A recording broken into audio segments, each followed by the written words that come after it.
రాష్ట్ర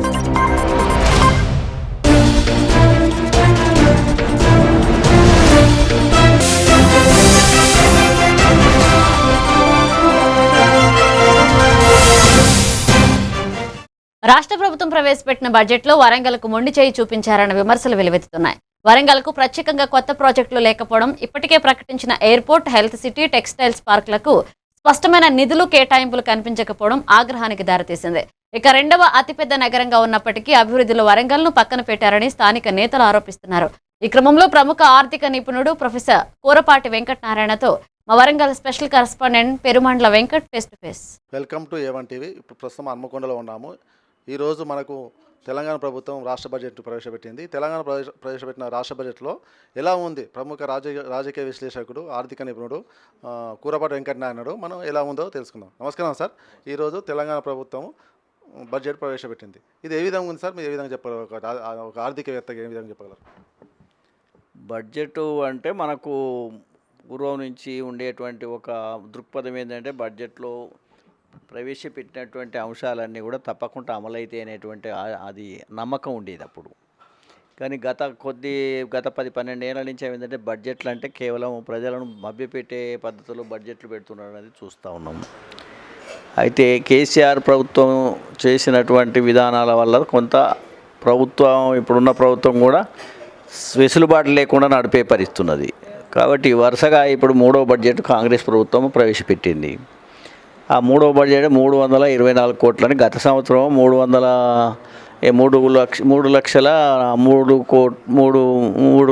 లక్షల కోట్ల రూపాయలకి ఎక్కువ పెట్టింది. ఈసారి 3 లక్షల ఇంకా 24 వేల కోట్ల రూపాయలు అదనంగా పెంచిండ్రు. దీంట్లో ఏంటంటే వరుసగా చూస్తే ఏంటంటే ఆదాయాలు వరుసగా 4 రకాల మనం చూడాల్సి వస్తుంది. ఏంటంటే ఒకటి, దీనికి రెవెన్యూ అనేది 1,40,000 కోట్ల రూపాయలు రెవెన్యూ వస్తున్నది. తర్వాత 73,000 కోట్ల రూపాయలు అప్పు తీసుకొస్తామంటున్నారు. తర్వాత 24,000 కోట్ల రూపాయలు కేంద్రం నుంచి నిధులు వస్తాయని అనుకుంటారు. ఇంకొక 35,000 కోట్లేమో ఇతర ఆదాయాలు అంటారు. ఇవన్నీ కూడా ఉజ్జాయింపు లెక్కలు, అంటే అయిపోతాయి అన్నట్టే. ఇలా రెవెన్యూ అనేది కూడా వాళ్ళు పెట్టుకున్నట్టు 1,43,000 కోట్ల రూపాయల రెవెన్యూ, ట్యాక్స్ రెవెన్యూ రావాలి. తర్వాత 73,000 కోట్లు మళ్ళీ అప్పు. గత సంవత్సరం 54,000, ఇప్పుడు నడుస్తూ ఎండ్ అయ్యేటువంటి ప్రభుత్వం ఈ వార్షిక 54,000 కోట్ల అప్పు తీసుకున్నారు. ఇప్పుడు 73,000 కోట్లకు వచ్చింది. అది అంటే అప్పు శాతం అనేది పెరుగుతూ ఉన్నది. ఇది ఎంత అంటే మనం ఇప్పుడు బడ్జెట్ 3,24,000 కోట్లలో ఇప్పుడు ఈ రుణాలు 22% అవుతుంది. అంటే 22% బడ్జెట్ కేవలం రుణాల ద్వారానే అని మీరు చూపిస్తున్నారు. ఇంకోటి ఏంటంటే ఇప్పుడు కేంద్రం నుంచి వచ్చే గ్రాంట్లు 24,000 కోట్లు అంటున్నారు. వాళ్ళు ఎంత ఇచ్చేది తెలియదు. అదేవిధంగా ఇతర సంబంధించిన అదర్స్ అనేది 35,000 కోట్లు అంటే ఎక్కడి నుంచి తెచ్చేది కూడా స్పష్టత లేదు ఇందులో. ఎందుకంటే గవర్నమెంట్ ఇట్లే చేస్తుంటాయి. ఇతర వనరులు అంటారు. ఇతర వనరులు అంటే మరి భూములు అమ్ముతారా, జాగలు అమ్ముతారా, ఇప్పుడు అది ఏది అమ్ముతారు అనేది స్పష్టత లేదు. మళ్ళీ అవి కూడా రుణాల కింద తీసుకొస్తారా చెప్పలేము. ఇది ఓవరాల్గా బడ్జెట్లో ఉన్నటువంటి వ్యవస్థ. అంటే ఈ వ్యవస్థ అనేది గత 5-6 ఏళ్ళ నుంచి నడుస్తుంది. కేసీఆర్ అట్లే చేసుకుంటూ పోయాడు, వీళ్ళు అట్లే చేసిండ్రు. సార్, గత ప్రభుత్వానికి ఈ ప్రభుత్వానికి బడ్జెట్లో ఏమైనా తేడా అనిపించింది? ఏమి తేడాలు ఏమి లేవు. ఇప్పుడు ఇంకోటి చూస్తే విద్య అనేది, వైద్యం అనేది చాలా ప్రాధాన్యత అనేది చెప్తున్నారు. మొన్ననే ఆకునూరు మురళి కూడా పెద్ద రిపోర్ట్ ఇచ్చిండు. వైద్యం కూడా చక్కగా లేదు ఈ రాష్ట్రంలో కాదు, దేశం అంతా అట్నే పాడైంది. మరి వైద్యం చక్కగా లేదు, విద్య చక్కగా లేదు. ఈ రెండింటిని పక్కకు పెట్టినటువంటి ప్రభుత్వాలు మనం చూస్తున్నాం. కాంగ్రెస్ కూడా 3వ బడ్జెట్ను ప్రవేశపెట్టింది. వాళ్ళు 2 కలిపితే కూడా 12% అవుతుంది. నేను ఇప్పుడే లెక్క చూసిన వైద్యానికి విద్యకు కలిపి 12% పెడుతున్నారు. మరి 12% అంటే ఢిల్లీ ప్రభుత్వం 25% పెట్టింది రెండింటికి కలిపి. కేరళ ప్రభుత్వం కూడా రెండింటికి కలిపి 20% పెడుతుంది. కర్ణాటక కూడా పెడుతున్నది, తమిళనాడు పెడుతున్నది. కానీ దరిద్రం ఏంటిది, మన రాష్ట్రంలోనే చాలా అడ్వాన్స్గా పోతాను, మనం దేశంలోనే ముందట నడుతాను. రైజింగ్ అని ఒకళ్ళు అంటారు, బంగారు తెలంగాణ ఇంకోళ్ళు అంటారు. ఇవన్నీ అయినా కానీ విద్య వైద్యానికి 6% పెట్టినటువంటి పరిస్థితులు చూస్తే చాలా దారుణమైనటువంటి బడ్జెట్గా నేను భావిస్తున్నాను. దీనిలో ఏంటంటే ఎస్సీలకు, ఎస్టీలకు అన్ని కేటాయింపులు చేసిండ్రు. కానీ ఎస్సీ కేటాయింపులు ఏమున్నాయంటే ఎస్సీలది 13,000 కోట్ల రూపాయలు కేటాయింపులు చేసిండ్రు. బీసీలకు 12,000 కోట్ల రూపాయలు అన్నారు. ఎస్టీలకు 7,000 కోట్లు అన్నారు. మైనార్టీస్కో 3,000 కోట్లు అన్నారు. మరి ఇవన్నీ కోట్లు అంటే మనం ఇవన్నీ చూడంగానే ప్రజలు ఏమనుకుంటారు, మాకు చాలా అలాట్మెంట్ అయిందని వాళ్ళు అనుకుంటారు. కానీ సంవత్సరంలో ఖర్చు పెట్టుడు అనేది జరగదు. అది కేవలం ఎస్సీలకు, ఎస్టీలకు, మైనారిటీలకు, బీసీలకు ఇచ్చేటువంటి ఆ కేటాయింపులు అంతంతగా ఉన్నా కానీ అవి అమలు కావడం జరగట్లేదు. సరే, ఈసారి వాళ్ళు హైలైట్ చేసింది ఏంటంటే మళ్ళొకసారి 1,18,00,000 కుటుంబాలకు ఇందిరమ్మ ఏదో ఆరోగ్య పథకం అని పెడతారు. మీరు ఆరోగ్యశ్రీ అని, రాజీవ్ ఆరోగ్యశ్రీ అని మీరు అంటారు, ఆయుష్మాన్ భారత్ అని ఆయన అంటాడు. ఈ రెండింటిని కలిపి మళ్ళీ కలుపుతున్నామని చెప్పిండ్రు. అది కలపలేదు, ఇది కలపలేదు. అది పోయి ఆ కార్డు పట్టుకొని పోతే ఎవడు దేక్తలేడు. ఏ హాస్పిటల్ పోయినా కానీ ఆరోగ్యశ్రీ పట్టుకపోయినా కానీ మనిషి కాదని వాళ్ళు అంటారు. తర్వాత ఆయుష్మాన్ భారత్ కాయిదా ఉన్నదంటే అది దొరుకుతూనే లేదు. ఇది ప్రచారాలకు పరిమితమైనటువంటి వైద్య వ్యవస్థ అనేది ఉన్నది. ఇందిరమ్మది గట్లనే ఉంటుందని నేను అనుకుంటున్నాను. సారీ, ఇది నిజం, వాస్తవం చెప్తున్నా. ప్రజలు నమ్మినా నమ్మకున్నా జరుగుతున్నదైతే అది ప్రజలు అనుభవిస్తున్నదే అది. కాబట్టి ఇందులో విద్య వైద్యాన్ని అయితే పూర్తిగా నిర్వీర్యం అనేది నడుస్తూనే ఉన్నది. అసలైతే తెలంగాణ వస్తే విద్యా వైద్యం అనేది ప్రజలకు అందుబాటులో ఉంటుంది, నాణ్యమైన విద్య వస్తుంది, నాణ్యమైన వైద్యం వస్తుంది అని చెప్తే, అది కాక ప్రజలు ఇవాళ ఆస్తులు అమ్ముకొని, అప్పులు చేసుకొని, బంగారం అమ్ముకొని, ఇండ్లు అమ్ముకొని పిల్లగాళ్ళని చదివించే కాడికి వచ్చింది. అట్లనే ముసలోడ ముడి కూడా హాస్పిటల్లో పడితే, కార్పొరేట్ హాస్పిటల్లో పడితే వేలకు లక్షలు వసూలు చేసినాక వాళ్ళు వదిలిపెడుతున్నారు, శవాన్ని కూడా వదులుతలేరు. కాబట్టి ఇంత దుర్మార్గమైన పరిస్థితుల్లో ఇవాళ తెలంగాణ తెచ్చుకున్నాక, ఇందిరమ్మ రాజ్యం అని చెప్పుకున్నాక, ప్రజాపాలన అని చెప్పుకునే ఈ ప్రభుత్వంలో విద్యా వైద్యానికి మాత్రం కేటాయింపులు అనేటివి లేవు. సరే, అన్నిటికి కూడా ఏదో ఒక అడిగితే వేసుకుంటూ పోయారు. కానీ ఈ రాష్ట్రంలో మీరు చక్కగా చేయవలసిన ఏంటంటే విద్య, వైద్యము, తర్వాత అది మన వ్యవసాయము, తర్వాత యువకులకు ఉపాధి కలిగించేటువంటి కార్యక్రమాలు. దానికి 6,000 కోట్లని రాజీవ్ వికాసకు పెట్టారు ఇప్పుడు. కానీ అవి ఎంతవరకు అమలైతే, ఎందుకంటే మన ఈ గత ప్రభుత్వం ఏం చేసింది, చంద్రశేఖరరావు ప్రభుత్వం యువకులకు అందరికి కూడా సబ్సిడీ రుణాలు ఇస్తామని చెప్పి అప్లికేషన్స్ కాల్ఫర్ చేస్తే 5 లక్షలు వచ్చినాయి. 5 లక్షలలో ఒక్కరిని కూడా ఒక్క పైసా కూడా ఇవ్వకుండా ఆయన వెళ్ళిపోయిండు 10 సంవత్సరాలు. ఇక వీళ్ళు వచ్చిన కాంచి రాజు యువ వికాసాన్ని అమలు చేస్తామని గత సంవత్సరం చెప్పిర్రు. వీళ్ళు నోటిఫై చేస్తే 16,25,000 మంది అప్లై చేసిండ్రు. అది ముట్టుకోలేదు. ఇప్పుడు 6,000 కోట్ల రూపాయలు ఇస్తామన్నారు. నిజంగానే అది అమలు చేస్తే సంతోషిస్తాయి. ఎందుకంటే అందులో ఎస్సీ, ఎస్టీ, బీసీ పోరగాళ్ళే ఎక్కువ ఉంటారు, మైనార్టీలు ఉంటారు. అలా 80% వీళ్ళు ఏమన్నారు అప్లై చేసిండ్రు. గత 15 ఏళ్ళ నుంచి కూడా కిరణ్ కుమార్ రెడ్డి కాంచి మొదలు పెట్టిండ్రు. ఎన్నడూ కూడా ఒక రూపాయి విదిలించలేదు నిరుద్యోగ సమస్యను పరిష్కారం చేయడానికి. కాబట్టి బేసిక్గా వ్యవస్థలో, ఆర్థిక వ్యవస్థలో ప్రధానంగా నిరుద్యోగ సమస్యను ప్రధానంగా తీసుకోవాలి. దానికి మీరు పరిశ్రమలు పెట్టలేరు, ఉన్న పరిశ్రమలు అమ్మేస్తున్నారు. ఆంజనేయ మిల్లును అమ్మినట్టే అన్ని పరిశ్రమలు అమ్ముతున్నారు. ఆ భూములను కూడా అమ్ముకున్నాయని చూస్తారు. ఎవరు వచ్చినా, అది కేసీఆర్ కావచ్చు, కేటీఆర్ కావచ్చు, ఆయన తాత కానీ ఎవరైనా గిదే పని చేస్తారు. ఇప్పుడు కూడా అదే చేస్తారు. యువకులకు మీరు ఇటు నిరుద్యోగులకు ఏం అవకాశాలు కల్పించారు, ఉన్న పరిశ్రమలు మూసేస్తారు, తర్వాత ప్రజలను ఒట్టిగానే దోబెడికి వదిలిపెట్టే పరిస్థితి ఉన్నది. కాబట్టి యువ వికాసానికి నువ్వెంత పెట్టినావు? 6,000 కోట్లు పెట్టినావు. 6,000 కోట్లు అంటే ఎంత పడుతుందంటే 2% ఆఫ్ ది బడ్జెట్. మరి ఆ 2% ఇచ్చి నిజంగానే నువ్వు జనవరి, ఇప్పుడు మార్చి అయిపోతుంది కదా, మరి ఏప్రిల్ నుంచి వాళ్ళకి రిలీజ్ చేస్తారా అనే నమ్మకం అయితే నాకు లేదు. ఎందుకంటే ప్రతి ప్రభుత్వం ఎవరిని మోసం చేస్తారంటే యువకులను మోసం చేస్తున్నారు, బీసీ, ఎస్సీ, ఎస్టీలను మోసం చేస్తున్నారు, రైతులు. ఇంకో పదం ఏంటంటే రైతులకు కూడా ఏంటంటే దాదాపు ఎంత పెట్టినంటే వ్యవసాయానికి, ఇరిగేషన్కు 22,000 కోట్లు పెట్టిండ్రు. అదేవిధంగా వ్యవసాయానికి కూడా అదో కొంత 25 కోట్లు పెట్టిండ్రు, 25,000 కోట్లు పెట్టిండ్రు. మరి ఇదంతా నిజమే. కానీ ఇవాళ ఈ రాష్ట్రంలో కానీ ఈ దేశంలో కానీ వరి పంట బాగా పెరిగిపోయింది. మనం నిల్వలు పెట్టుకోలేక ఇప్పుడు 6 నెలల గాసం కూడా ఇస్తానంటారు సన్నబియ్యం. ముందే ఇస్తాం పట్ట, ఎందుకంటే గోదాములు లేక కాదు. కానీ ఇంత వరి పండియొచ్చుద్దండి చెప్పని మీరు పెసలు పండియడానికి, లేదా అంతర్ పంటలు పండియడానికి, నువ్వులు పండియడానికి, పల్లీలు పండియడానికి, లేకపోతే ఇతర పప్పు దినుసులు పండించడానికి, మంచిగా కూరగాయలు పండించడానికి, లేక ఒక ఆర్గానిక్ వ్యవసాయం చేయడానికి మీరు కేటాయింపులు చేస్తే ఈ రాష్ట్రం ఇంత ఆరోగ్యకరంగా ఉండకుండా, ఇది అనారోగ్యంగా కాకపోవడం కాకుండా విషం తింటారు ప్రజలు. ఇవాళ ఆ విషం తినకుండా చేయగలిగే శక్తి ఈ ప్రభుత్వాలకు లేదా అని నేను అడుగుతున్నా. కాబట్టి వ్యవసాయానికి మరింత ఇచ్చేయండి. అదేవిధంగా రాజీవ్ వికాసకు ఇచ్చి 10,000 కోట్లైనా ఇచ్చినా సరిపోదు అసలు యాక్చువల్గా. మరి ఇది ఏదో ఆడింత ఎత్తి ఏది చక్కగా కాదు ఇవాళ. కాబట్టి ఇవాళ పెట్టుబడులు కూడా ప్రభుత్వ పెట్టుబడులు చాలా శూన్యమైపోయినాయి. క్యాపిటల్ పెట్టుబడి అనేది 40,000 కోట్లు, 47,000 కోట్లు. అంటే 3,24,000 కోట్లలో 47,000 కోట్లు అంటే ఎంత కొత్తది? 16-17% కూడా పెట్టుబడులు పెడతలేరు మీరు. కాబట్టి ఈ పెట్టుబడులు లేనటువంటి వ్యవస్థ కేవలం ఇతర దేశాల నుంచి రావాలి, వేరే కార్పొరేట్ సెక్టర్లు రావాలి, అదాని రావాలి, అంబానీ రావాలి, తెలంగాణ బంగారు తెలంగాణ అని ఆయన చెప్పా. మనం రైజింగ్ తెలంగాణ మనం అంటున్నాం. ఇది రైజింగ్ కాదా, అటు బంగారం కాదా? కాబట్టి ఈ బడ్జెట్ మీదనైతే నాకైతే పెద్దగా ఆశలు లేవు. ప్రజలకు కావాల్సినటువంటి విద్య, వైద్యం కానీ, వ్యవసాయం కానీ, నిరుద్యోగ సమస్యను పరిష్కరించడం కానీ అవి లేకుండా కేవలం ప్రజలను ప్రలోభ పెట్టడం.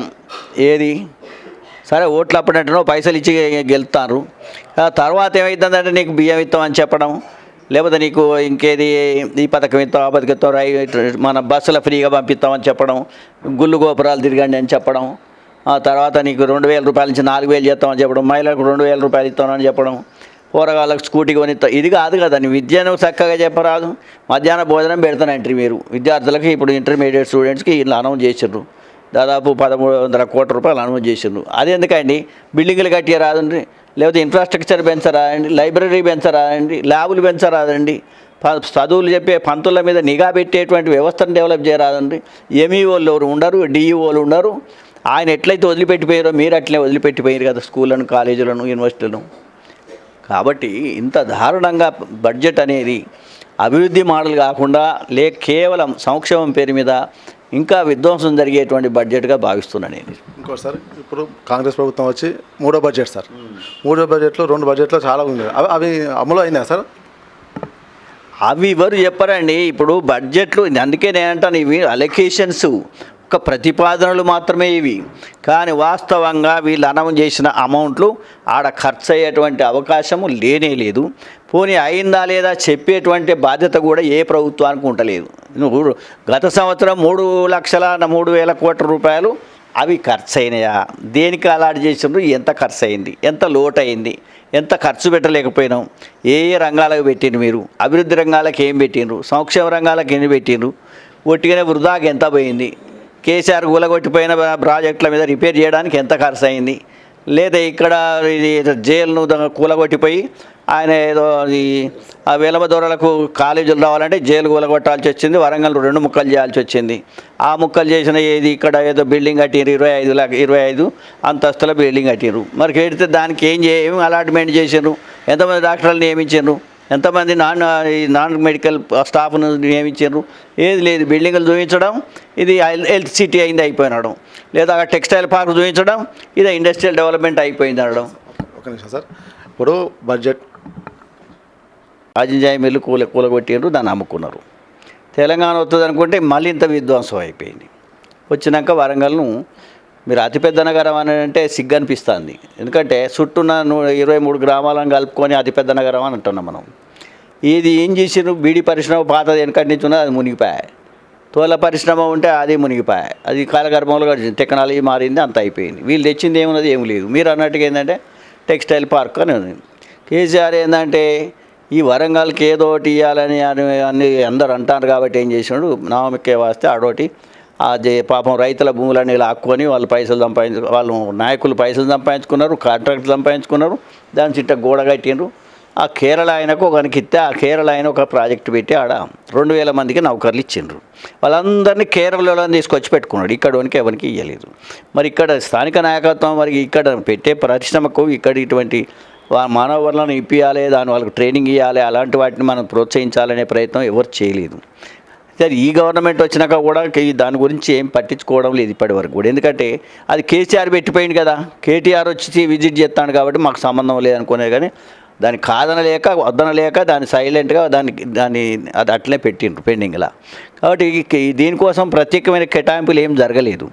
అట్లనే మీరు చూడండి, ఇక్కడ జరుగుతున్నటువంటి అండర్ గ్రౌండ్ డ్రైనేజ్ సిస్టమ్ కూడా గత 2 నుంచి ముఖ్యమంత్రి గారు అనౌన్స్ చేసిపోయారు. 6,000 కోట్ల రూపాయల ప్యాకేజ్ అన్నారు. మరి ఆ ప్యాకెట్ వచ్చిందో లేదో తెలియదు. ఆ ప్యాకెట్ ఇంతవరకు రాలేదు. ఈ బడ్జెట్లో కూడా దాని ప్రస్తావన లేదు. అది అర్బన్ డెవలప్మెంట్ కింద 17,000 కోట్లు, తర్వాత పంచాయతీ రాజ్లకు 33,000 కోట్లు, తర్వాత మున్సిపాలిటీలకు 20,000 కోట్ల రూపాయలు ఇట్లా అలాట్ చేసింది ఇవాళ. అవి వచ్చినట్ట రానట్ట అది వేరు. కానీ మరి అర్బన్ డెవలప్మెంట్ కింద ఏమైనా చూపిస్తే దీంట్లో చూపించవచ్చు, కానీ మరి గ్రౌండ్ మరి అండర్ గ్రౌండ్ డ్రైనేజ్ సిస్టమ్కు దాదాపు 5,000 కోట్ల రూపాయలు ఉన్నది దాని ఖర్చు. దాంట్లో 50% రుణం చేస్తానని ప్రతిపాదన పెట్టిండ్రు. అది ఏ రుణం వచ్చిందా ఏం రాదో తెలియదు. ఇంకో 50%లో కేంద్రం 25% అడిగినరు. వాళ్ళు 25% వచ్చిందో లేదో తెలియదు. ఇక మిగిలిన 25% స్టేట్ గవర్నమెంట్ ఇవ్వాలి. మరి ఆ 25% అని ఇలా చూపించాలి కదా. వీళ్ళు 5,000 కోట్లలో కనీసం 1,250 కోట్ల రూపాయలు స్టేట్ నుంచి కాంట్రిబ్యూషన్, ఈ 1,250 కోట్లు ఇస్తున్నాం అనేది బడ్జెట్లో ఏం రాలేదు. సార్ ఇందులో మన బడ్జెట్లో హెల్త్ సిటీ అని చెప్పిండ్రు, ఇండస్ట్రీ హబ్ అని చెప్పారు, ప్లస్ ఎయిర్పోర్ట్ వచ్చారు. వీటి మీద ఏమైనా బడ్జెట్లో కేటాయించారు సార్? ఎయిర్పోర్ట్ డెవలప్మెంట్ కోసము కేటాయింపులు మరి సెంటర్ ఇచ్చేటువంటిది వీళ్ళది ఎంత వాళ్ళది ఎంత అనేది ఇంకా క్లారిటీ అని వీళ్ళు చెప్తలేరు, వాళ్ళు చెప్తలేరు. ప్రజలను ఏదో వచ్చింది అని చెప్పుకోవడానికే ఎయిర్పోర్ట్ అంటారు కదా. దానికి కావాల్సిన కేటాయింపులు ఎంత చేసిండ్రు, ఇంట్లో కేంద్ర బడ్జెట్లో ఎంత చేసిండ్రు, స్టేట్ బడ్జెట్లో ఎంత చేసిండ్రు, దీని గురించి ఒక ప్రస్తావన లేదు. ఎందుకంటే రాష్ట్రంలో ఇక వచ్చే ఇది ఎయిర్పోర్ట్ అంటే కేవలం మామూలుగా బాగా ప్రస్తావనకు వస్తున్నది. ఆదిలాబాద్ ఈ మధ్యన ఇంట్రొడ్యూస్ చేసిండు, కానీ ఒక వర్క్ అనేది ల్యాండ్ అక్విజిషన్ జరిగింది, దాని డెవలప్మెంట్ జరగాల్సినటువంటి టైం వచ్చింది కాబట్టి దానికి కేటాయింపులు చేయవలసిన అవసరం ఉన్నది. దీనిలో అయితే వాళ్ళు చేయలేదు. కాబట్టి అదే కాదు, స్పెసిఫిక్గా వరంగల్ గురించి పలానా దానికి పలానా ఇస్తామని చెప్పి ఇండస్ట్రియల్ హబ్ అనేది ఇప్పుడు అట్లా కాదు. ఇండస్ట్రియల్ హబ్ అంటే ఎవడు నమ్మేటట్లేడు. ఎందుకంటే మీకు 2000 సంవత్సరంలోనే చంద్రబాబు గారు ఇక్కడ హైదరాబాద్ నుంచి వరంగల్కు ఇండస్ట్రియల్ కారిడార్ అన్నాడు ఆయన. ఆ కారిడార్ ఆయన పట్టుకొని ఆయన వెళ్ళిపోయిండు. ఇక కారిడార్ లేదేం లేదు, ఆయన కారిడార్ తీసుకుపోయిండు. ఇక మళ్ళీ ఏమైందంటే ఇక్కడ కేసీఆర్ కూడా ఇండస్ట్రియల్ డెవలప్మెంట్ చేస్తాను, కానీ దీన్ని ఏం పట్టించుకోలేదు. ఇంకోటి ఏంది, 2022 సెప్టెంబర్లో స్పెసిఫిక్గా చెప్తాను నేను, 2022 సెప్టెంబర్లో కేంద్రము దేశంలో ఒక 7-8 ఇండస్ట్రియల్ కారిడార్లను అనౌన్స్ చేసింది. దాని రిపోర్ట్ కూడా నా దగ్గర ఉంది. అనౌన్స్ చేసిన దాంట్లో వాళ్ళు ఎందుకు చేసిండ్రో కానీ యాదృచ్ఛికంగా చేసిండ్రు. Hyderabad to Warangal industrial corridor announce చేసి కేంద్రం అప్పుడున్నటువంటి కేసీఆర్ ప్రభుత్వానికి లెటర్ పంపారు. ఆ లోపల ఈయన ఎన్నికలకు పోయిండో, ఎన్నికలలో తొండ మీద పడి బోర్ల బక్కల పడ్డాడు, అయిపోయింది. మరి వీళ్ళు ఆ కాగితం తీసుకొని మరి ఏమైంది ఈ కారిడార్ అని అడగాలి కదా. వాళ్ళు పట్టించుకోలేదు, వీళ్ళు పట్టించుకోలేదు. ఆ కారిడార్ కేంద్రం అనౌన్స్ చేసింది హైదరాబాద్ టు బెంగళూరు, హైదరాబాద్ టు వరంగల్, ఈ 2 అనౌన్స్ చేసింది. ఇక్కడ మిగిలిన నార్త్ ఇండియాలో చేసిండ్రు. మరి ఇక్కడి కారిడార్ వాళ్ళు అనౌన్స్ చేసిందన్న వాడుకుంటే వాళ్ళ దగ్గర నుంచి డబ్బు వచ్చు కదా. కాబట్టి వరంగల్ కారిడార్ను ఎవరు పట్టించుకోలేదు. అటు కేసీఆర్ పట్టించుకోలేదు, ఇప్పుడు వచ్చిన ప్రభుత్వం కూడా పట్టించుకోలేదు. వీళ్ళేదో హబ్ అంటారు. ఈ హబ్బులు క్లబ్బులు ఇవన్నీ కూడా ఒట్టి అబద్ధాలు చెప్పి ప్రజలను మోసం చేసేటువంటి హబ్బులు గత 33 సంవత్సరాల నుంచి నడుస్తుంది. ఈ హెల్త్ సిటీ ఎక్కడ వెళ్తున్నదండి? ఏడా వెళ్తున్నావు? నీకు ఎంజిఎంలే చక్కగా పాఠాలు చదివి వైద్యం చేసేటువంటి మన వైద్యులను నియమించలేదు, నియమించడంతో పని చేయిస్తలేరు. అక్కడ కనీసం కావాల్సినటువంటి మందులు లేవు, ఇన్ఫ్రాస్ట్రక్చర్ లేదు. అది ఏదైతే డిలాపిలేటెడ్ కండిషన్లో ఉన్నటువంటి మిషన్లు తీసేసి మంచి మిషన్లను తెచ్చిపెట్టే దమ్ము లేదు. ఎంతసేపు ఇది హెల్త్ సిటీ, హెల్త్ హబ్ అని ప్రజలకు మభ్యపెట్టి పేపర్లలో పబ్లిసిటీ చేసుకునేటువంటి రాజకీయ నాయకత్వం నడుస్తుంది.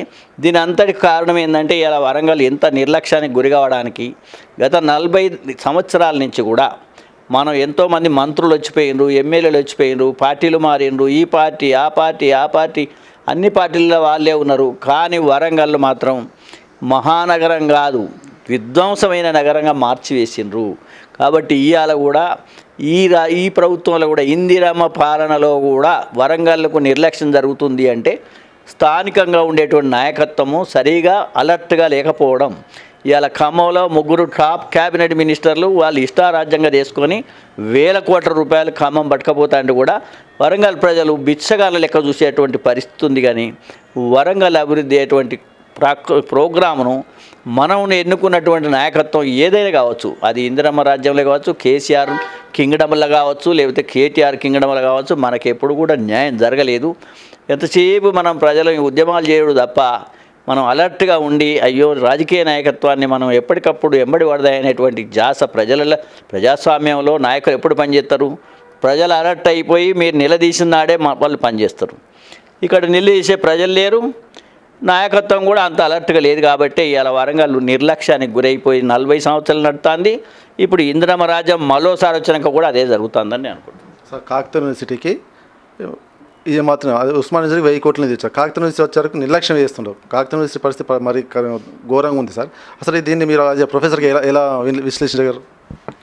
కాకతీయ యూనివర్సిటీ అనేది అసలు తెలంగాణ మూమెంట్ను మొదలుపెట్టినటువంటి యూనివర్సిటీలలో మొదటిది ఇది.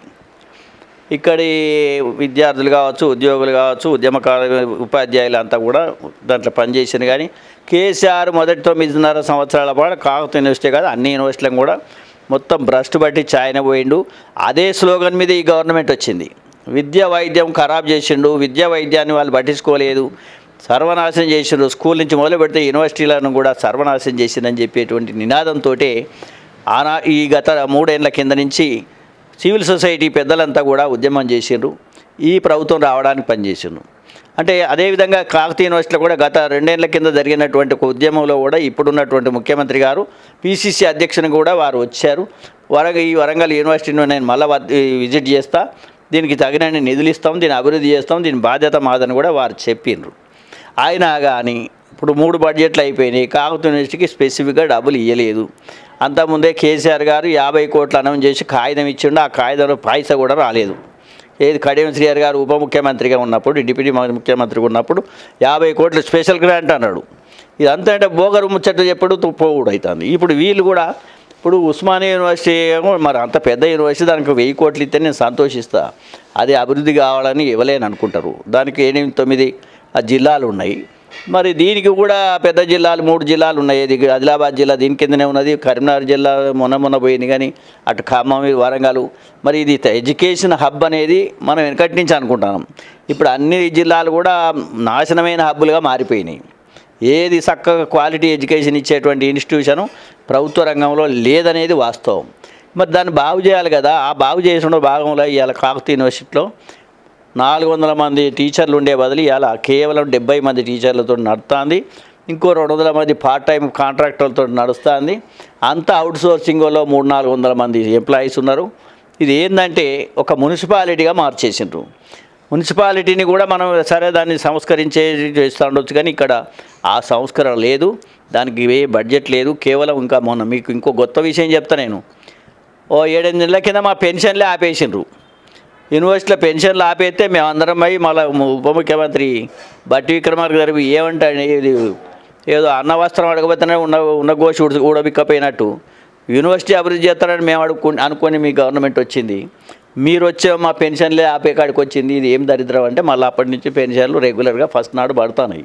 కాబట్టి కాకతీయ యూనివర్సిటీని నిర్లక్ష్యం చేయడం జరిగింది. ఇప్పటికైనా ప్రామిస్ చేసినట్టుగా ఏదైతే రేవంత్ రెడ్డి గారు ఈ యూనివర్సిటీ కూడా ఒక్క యూనివర్సిటీ కాదు, ఎవరు అడిగితే వాళ్ళ యూనివర్సిటీ కాదు, అన్ని యూనివర్సిటీలో కలిసి ఒక ప్రక్షాళన చేసి అన్నిటికి కావాల్సిన ఇన్ఫ్రాస్ట్రక్చర్ డెవలప్ చేసి రిక్రూట్మెంట్ చేసి అక్కడ నియంత్రణ సరిగా పెట్టి ఈ ఏదో మన బంధువులను వైస్ ఛాన్సలర్ వేసుడు బంద్ పెట్టి నిజాయితీ కలిగిన వాళ్ళు, చైతన్యం ఉన్న వాళ్ళను, లీడర్షిప్ ఉన్న వాళ్ళను, అకాడమిక్ స్టాండర్డ్ ఉన్న వాళ్ళను, ఒక లీడర్షిప్ క్వాలిటీ ఉన్న వాళ్ళను వీసీలను వేయడం, రిజిస్ట్రార్లు వేయడం, మంచి ఈసీ మెంబర్లను వేయడం అట్లా చేయాలి. కానీ గాలికి వదిలిపెట్టినట్టు చేసి ఏదో ఫార్మాలిటీగా నడిపే వ్యవస్థలను నడుపుతున్నారు యూనివర్సిటీలను కూడా.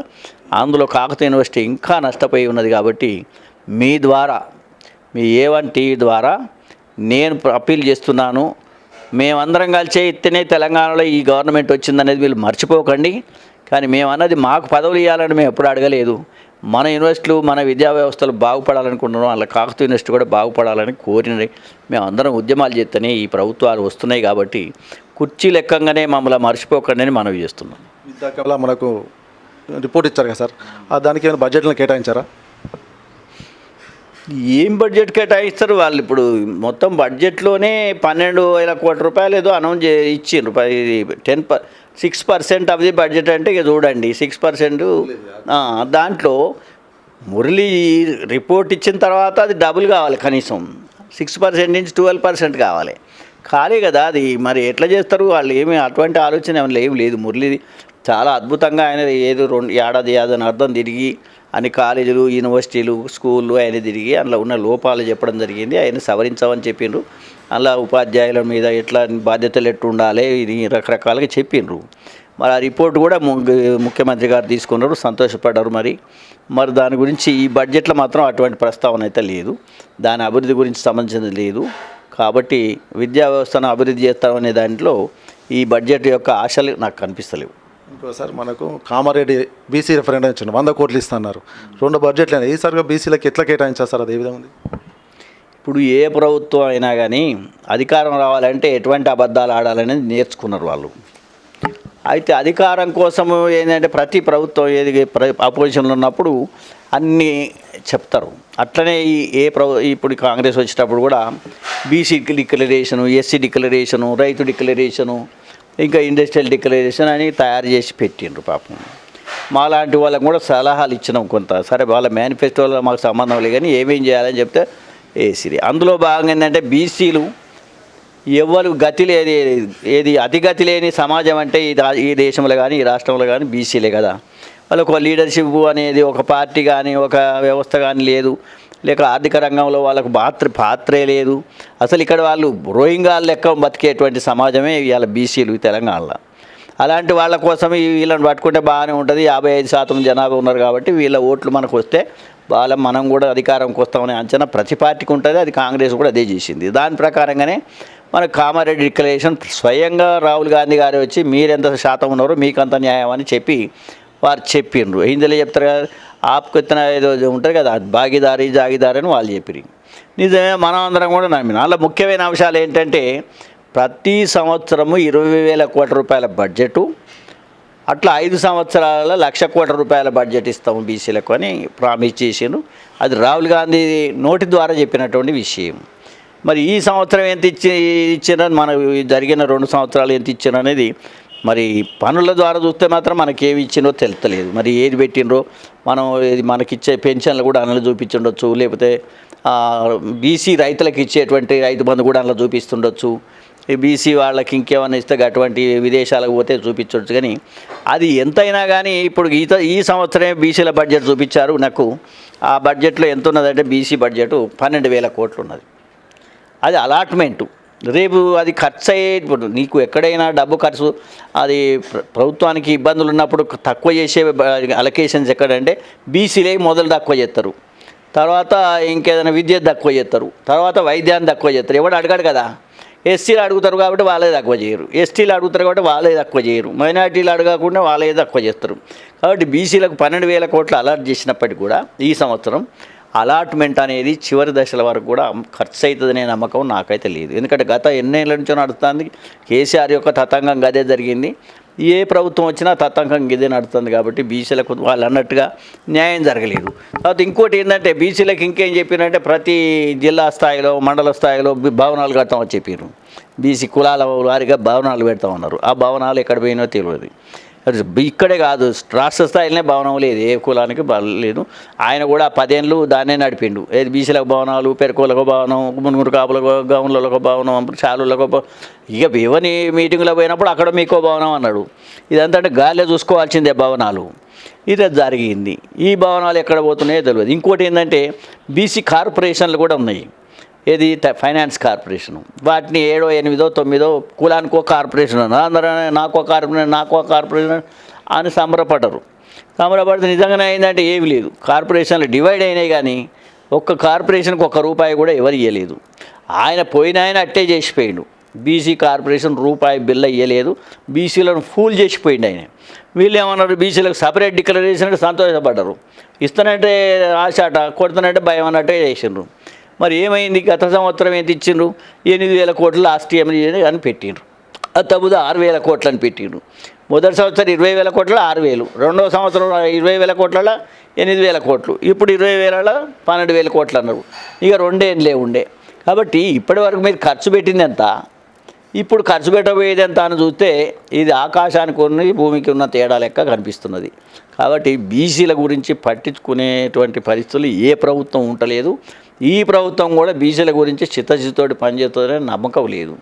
మంత్రులు ఉండొచ్చు, అక్కడ ముగ్గురో ఉన్నారు. పాపం వాళ్ళ బతుకు వాళ్ళు బతుకుతాండ్రు, వాళ్ళ పొజిషన్ వాళ్ళు కాపాడుకోవాలి. కానీ బీసీల కోసం కొట్లాడే దమ్ము కానీ ధైర్యం కానీ వెనక బ్యాకింగ్ కానీ వాళ్ళకు లేదు. వాళ్ళ ఉనికిని కాపాడుకోవడం, వాళ్ళంతటా వాళ్ళు బతకడం కోసమే పనిచేస్తారు. కానీ బీసీల కోసం కొట్లాడే మంత్రులు అయితే ఏ ప్రభుత్వంలో లేరు. పోయిన ప్రభుత్వం లేరు, ఈ ప్రభుత్వం లేరు. కాబట్టి ఈ 1,00,000 కోట్ల రూపాయలు అనేది ఒక డ్రీమ్ మాత్రమే, ఆశ, ఇది కళగా మిగిలిపోద్దని అనుకుంటున్నాను.